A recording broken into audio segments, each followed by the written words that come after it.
em torno do ano 1300, antes da Era Comum, o povo hebreu libertava-se do jugo da escravidão do faraó, fato celebrado na festa de Pêssar.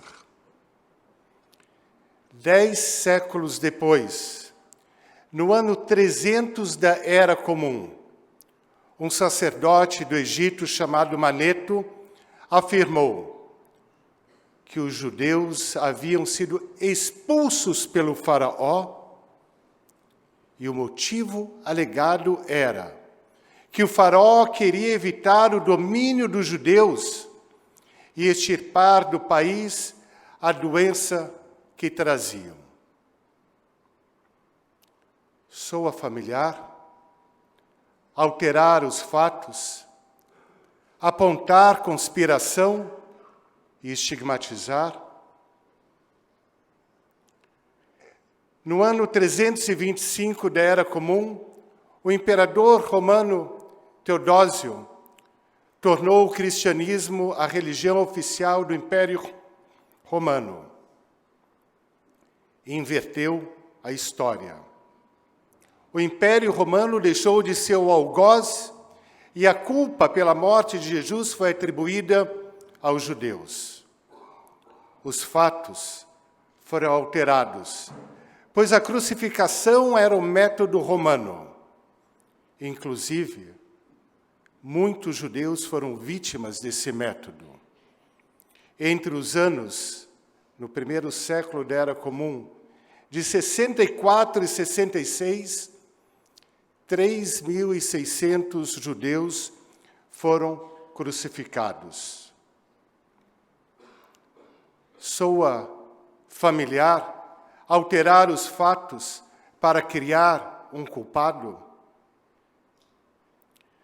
Na história que não aprende suas lições, o famigerado Adolf Hitler disse: os judeus vão pagar pelo que fizeram em 9 de novembro de 1918.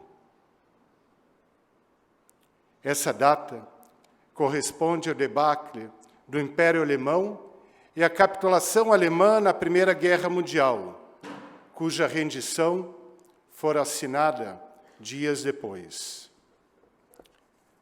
A tática nazista de criar bode expiatório falseou os fatos. A comunidade judaica alemã, na época, era composta em torno de 500 mil membros, o que correspondia a menos de 1% da população do país, sendo que 100 mil soldados judeus alemães serviram seu país na Primeira Guerra Mundial, dos quais 12 mil perderam suas vidas. Soa familiar adulterar a história e transformar inocentes em culpados?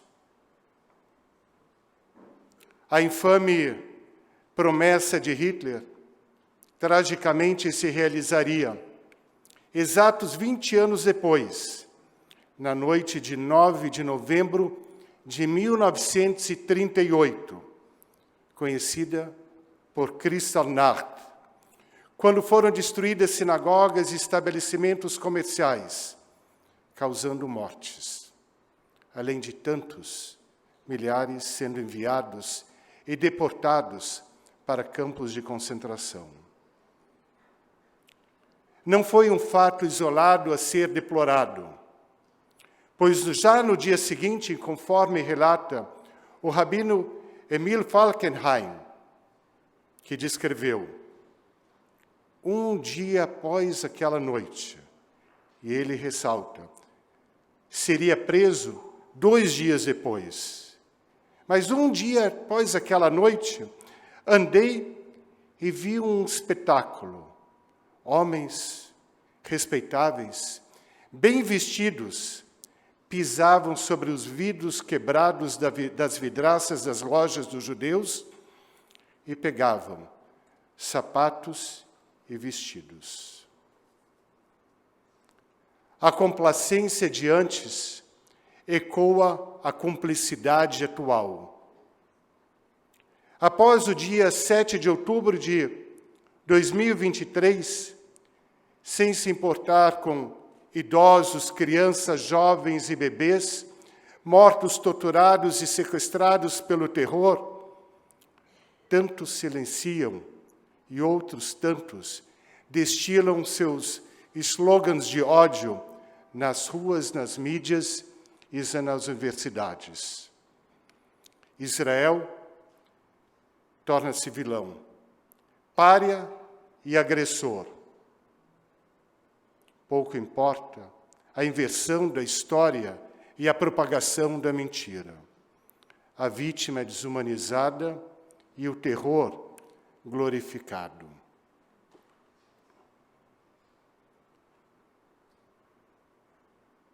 O líder, e com muita objeção cito esse nome no ambiente sagrado da sinagoga,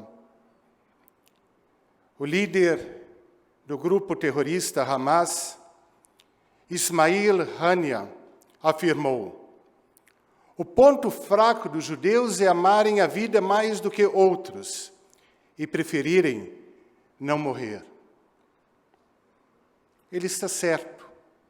Amamos a vida e não o martírio. E ele está equivocado. Este amor à vida não é o nosso ponto fraco, é nosso ponto forte. O faraó exortava: não preencha seu coração com o amor de um irmão e não faça para ti amigos. Já a Torá afirma: até um estranho deve ser para ti como um dos seus. Enquanto o faraó antigo inspira conspiradores da mentira e promotores do terror, nós prosseguimos com os valores que proclamam a vida e preservam a verdade.